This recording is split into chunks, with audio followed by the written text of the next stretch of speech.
Hello and welcome to my channel. If you haven't subscribed, please do it now and hit the bell icon to get instant updates. For today's project, I'll be using this green double knit yarn.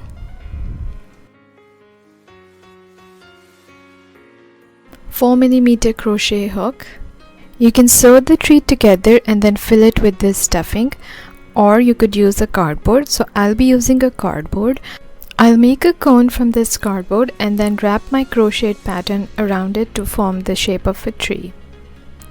So to start with the cone, turn your cardboard, or you can cut it.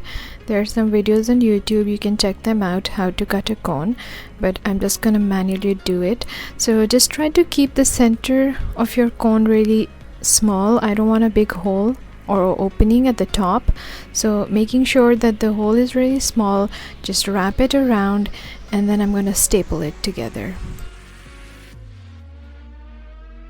So here's the prepared cone and this is how it looks like. I've got these staple pins over here and it holds quite nice, and the opening at the top is also not very big. I trimmed the edge to make it even so that it can stand on its own.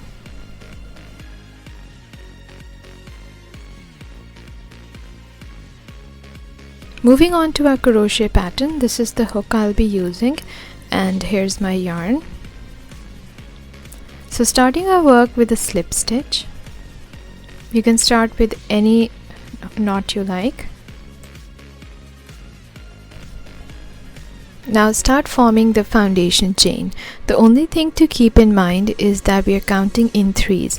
I don't have a specific count for the length of my chain, but I've made it in threes and 2 extra at the end of our work, and that will be our turning chain. To know exactly how long we need our chain, we're going to wrap it around the cone, and it should be nearly 12 to 13 times wrapped around the cone, and that will be the length of your chain. So I've completed my chain over here. So now I've wrapped a few times around the cone over here, as you can see. So just to place it at the bottom and then we move up. So if you're keeping a little distance between your chain, then just make sure that when you attach it, you leave some space in between. And if you're joining them together, then it needs to be really close. Just make sure that your chain is according to the size of your cone, because if the cone is smaller, you'll need lesser chains, and if it is bigger than what I have over here, then you'll need more chains. So just work your way around the cone and see how it fits. If you're happy with it, then we move on to our pattern. My cone is 7.5 inches long, so the maximum times you want to wrap the chain around is 12 to 13, no more, because otherwise it's going to be too bulky. So starting with a pattern over here, chain 2, this is going to be your turning chain.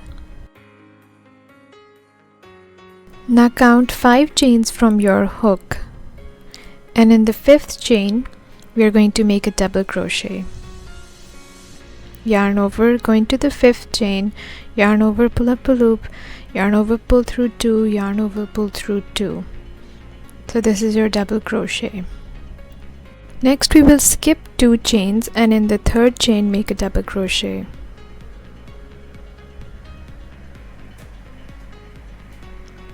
Chain 2 over here and make a double crochet in the same stitch.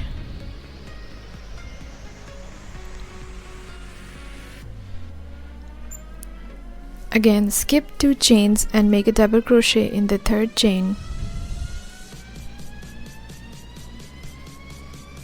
Chain 2 and make a double crochet in the same space. Again, skip 2 chains and in the 3rd chain make a double crochet. Chain 2 and make a double crochet in the same space. So this is the pattern we'll be following for the entire row, and I'll see you at the end of the row. I've completed some of the first row over here, and to show you how to start the second row, I'm going to turn my work.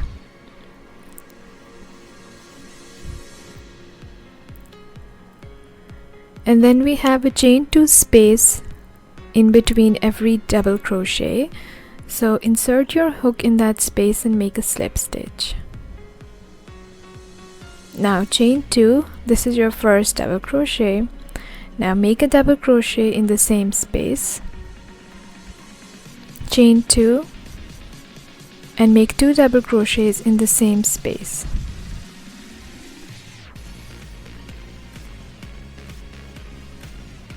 We will be working 2 double crochets, chain 2 and then 2 double crochets. So to work in the next one, make a double crochet in the chain 2 space,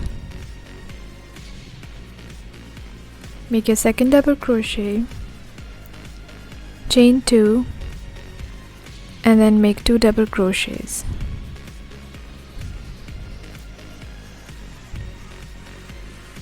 So this is how your pattern is gonna look like, and we will do this pattern for our entire row. I've completed the second row and this is how it looks like. It curls up slightly, so that's fine. So now to start with our third row, turn your work and you can see the chain 2 spaces. So make a half double crochet in this space,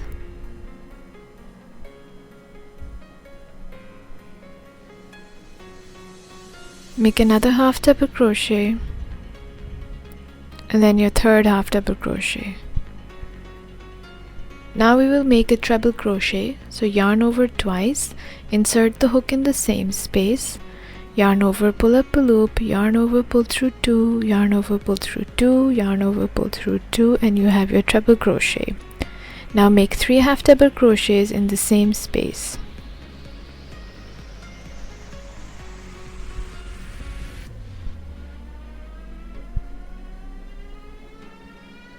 Now you have 2 double crochets and then a space and then 2 double crochets. So go into this space and make a slip stitch.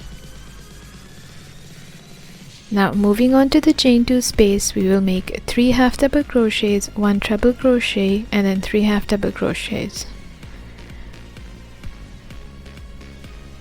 If you would like to see how specifically the half double crochets and the treble crochets are made, I've got these videos on my channel and I'll leave a link in the description box below.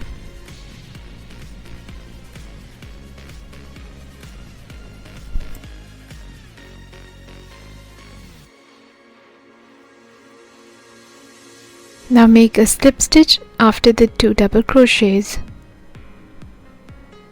and this is the structure you will get for your pattern in the third row. It's a pointed leafy structure, and we will continue this pattern for the entire row. So here, as you can see, I've completed the third row and this is our final row. If your leaves are curling up a bit, just press them back and set them to the shape you want them to be.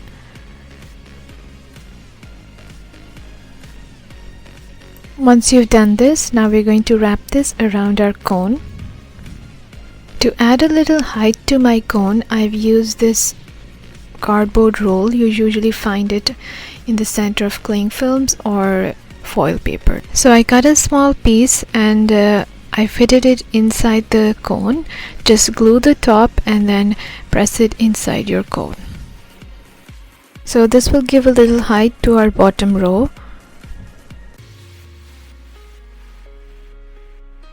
If you're not using the center cardboard piece, then just start your row a bit higher so that the edges don't touch the floor and it doesn't curl up and the shape of the tree maintains itself. To attach your yarn to the cone, you could use some glue. Just apply glue on the cone and then wrap your work around it. You can use any craft glue that will hold your work together. But I'll be using pins. And using these pins could be a bit hard because punching them into the cardboard is not going to be easy, but I'm going to try doing that. And if you're using pins, it's easy to take off your work whenever you're done with the festive season. So make sure you're attaching the right side to your cone. Just make sure the height is what you want it to be. So this is the height I'd like my cone to start with. So punch in your pin. So as I mentioned, it's a bit hard, so just hold your work firmly, press your pin in and I tried to bring it up from the other side. It wasn't that easy, but after trying a couple of times I did manage to get it. And once you start doing it, it becomes easier for the next rounds. So wrap it around, and then second row comes on top of the first one. So the only thing to keep in mind is that the petals are coming in between each other and not on top of each other.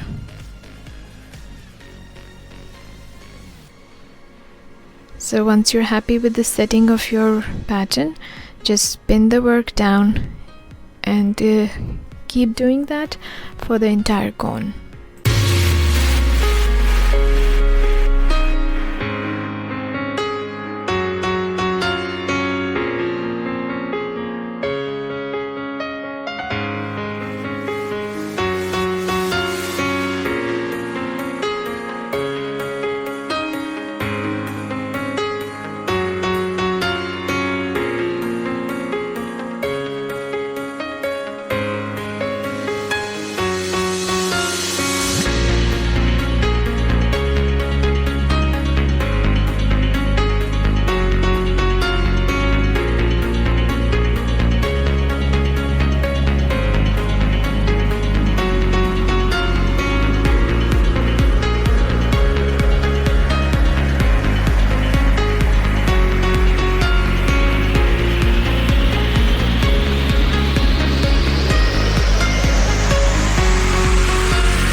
Here I've finished attaching my work, and this is the top of the tree. So this is how my tree looks like. I've made a small star to attach it on the top of the tree. If you would like to see how I made this star, stay tuned to my channel, and I'm going to upload the pattern soon. So I'm going to attach this at the top of the tree, and you can see the final look. If you like the video, give it a thumbs up and subscribe to my channel if you haven't. Thanks for watching.